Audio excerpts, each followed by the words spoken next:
Welcome to Arsenal Kids Podcast.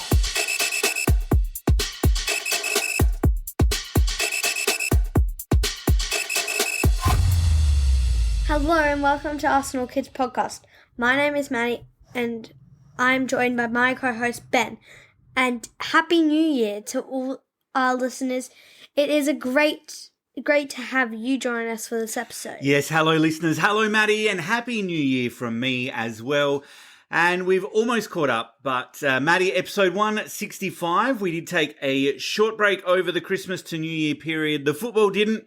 And so do you want to share with us? Like I said, we're not quite caught up to where we are currently, but what are we talking about on Arsenal Kids Podcast this time? Well, in part one, let's look at the men's team who defeated Ipswich Town in the Premier League 1-0 at home before also defeating Brentford 3-1 away from home. Also in the Premier League. That sounds like a lot in part one. And then in part number 2, let's look at our recent 1-1 draw from Brighton away to the Premier League. And also a new contract for one of our up-and-coming women youngsters at the club.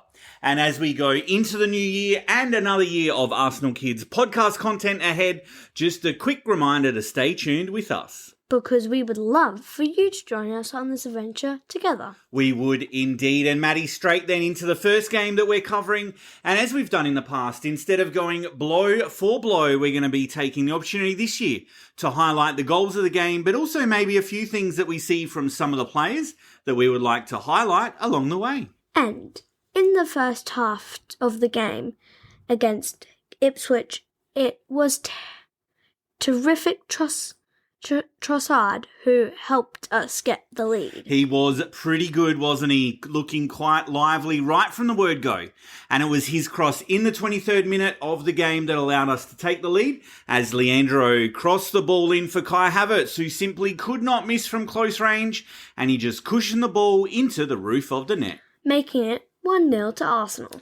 It was, but the problem only being a goal up meant that there was always the problem that the game could take a change as it was just a slim lead. But it was enough for us to get through on this occasion. And David Raya, he was good again, claiming some crosses to ensure that we held on for the win, despite some late pressure from our visitors. It was great to be able to finish off the year with a win, and despite it not being the most exciting of games, and we could now head into 2025, hopefully looking to build on what has been an amazing 2024 calendar year for the team and the club. And that is a great segue, Ben, into the next game, which was away to Brentford in the Premier League. It was, and Maddie, while many of the other competitions take a break, as we know the women's team have, the Premier League, due to its extremely packed calendar, has the teams playing all the way through the season, hopefully with some of the players getting a day here or there to celebrate either Christmas or New Year, or maybe even both with their families.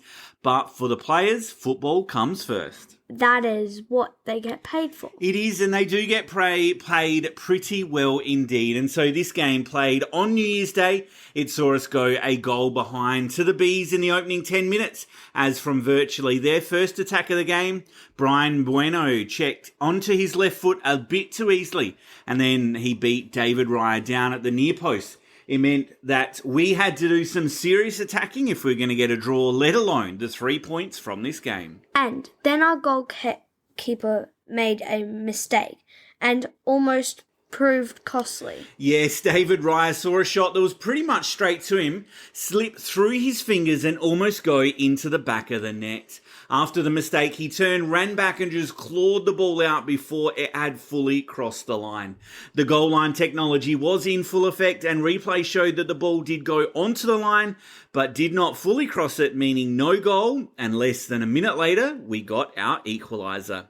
And it was Gabriel Jesus, again in a bit of rich vein of form at present, who reacted the quickest to a Thomas Partey shot after the ball pinballed around the top of the box, and his instinct to react quickly meant that he was able to head the ball into the back of the net after Partey's shot was parried to him, making it 1-1 and game on as we went into the halftime break. In the second half, we really stepped up our game. We did, didn't we? And it was from a set piece once again, as we continue to do so well with them since we've appointed Nicholas Yova as the set piece specialist coach.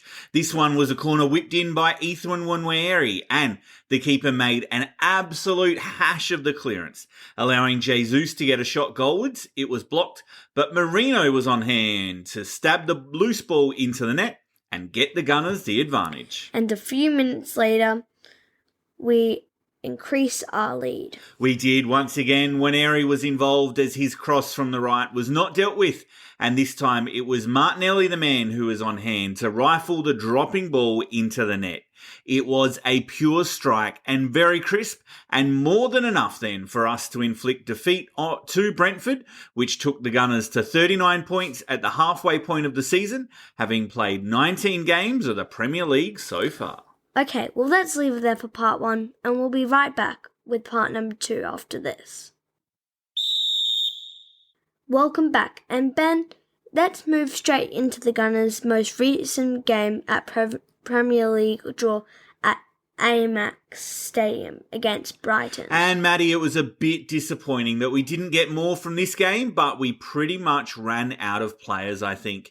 Urian Timber was suspended for this one after picking up too many yellow cards so far this season, and with all the injuries we have, the only senior outfield players on the bench was not 100% well due to illness to Martin Odegaard, and there was also Gabriel Martinelli. But we started relatively bright. We did, and despite temperatures of around freezing, we got the opener after 16 minutes from Ethan Nwaneri, who was given too much space as players kept backing off from him as he dribbled towards goal. And he took the opportunity to try his luck with the shot that squeezed under the keeper, giving us the lead. With the advantage, the Gunners took the opportunity to control the game. But on the half-hour mark, the referee pointed to the spot. He did a controversial decision after the ball flicked up and there was an accidental clash of heads between William Saliba and João Pedro that sent the Brighton man writhing around in pain on the ground until he knew he'd earned a penalty, after which he seemed more than fine enough to step up and put the ball past Raya and to equalise. We didn't really do enough then for the rest of the game to take the lead, and it meant that our 3-game winning run comes to an end, and it leaves the Gunners remaining in second place on the Premier League table with 40 points, still 6 adrift of Liverpool, who have games in hand. And what is next up for the team, Ben? Well, next up, Madi, we're in cup competition mode. Midweek, we face Newcastle at home in the EFL Cup semi-finals before we host Manchester United in the FA Cup third round, also at the Emirates. And Ben, you mentioned one of our ladies has signed professional contract with the club. I did, Madi, you are correct. Laila Harbert has turned 18 years of age, and so she has put pen to paper on her first professional contract with the Gunners. The now 18-year-old defensive midfielder is also the England under-17s captain, and she joined the Arsenal Academy at 9 years of age all the way back in 2016.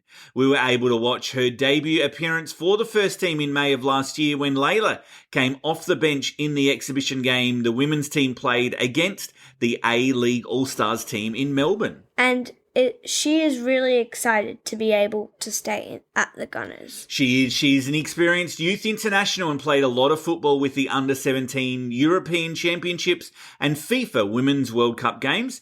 And Laila said that this is such a proud moment for her and her family to be able to put pen to paper on a professional contract at a club that feels like home.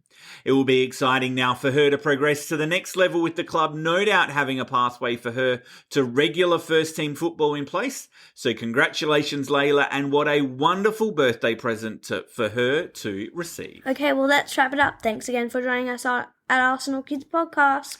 Before we sign off, we want to express our gratitude to you for your continued support. If you haven't already, please follow, like, and subscribe so you don't miss us in the future. Remember, your love for the beautiful game is what fuels our passion. And we would love for you to spread the word about Arsenal Kids Podcasting. Yes, please share our podcast with other Arsenal kids you know. We're going to get back into the normal groove of recording, so help us to grow now this amazing community together. We hope to join you back on the pitch again soon. Keep the spirit of the game alive, and until next time. Goodbye and have an amazing 2025.